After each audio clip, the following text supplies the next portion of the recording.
The corpse of an unidentified youth was recovered under Jahar Bridge in Battala of the capital on Friday evening.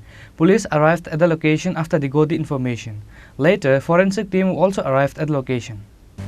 Battala area was seen in chaos for a moment with the recovery of an unidentified youth under Jahar Bridge in Battala of the capital on Friday evening.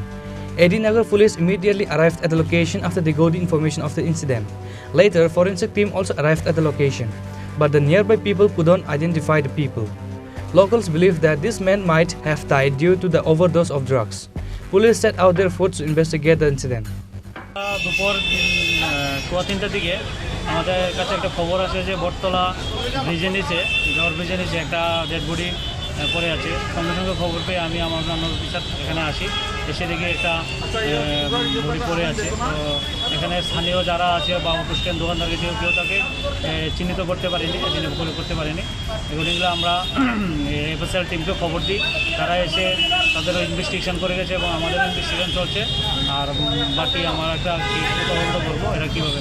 সম্ভবত এখানে maximum এখানে drug addicted থাকে। আমরা অনেকবারই বটতলা outpost এবং ইডিনগর থানা যৌথভাবে অনেকবার আমরা এখান থেকে ধরে নিয়ে গেছি। প্রায় সময় আমাদের রিট থাকে এই জায়গাটায় মূলত ড্রাগ সম্ভবত ড্রাগ সেবনের ফলে বা অন্য কোনো কারণও থাকতে পারে, যেটা আমরা তদন্ত চলছে, তদন্ত করে পরবর্তী সময়ে দেখা যাবে।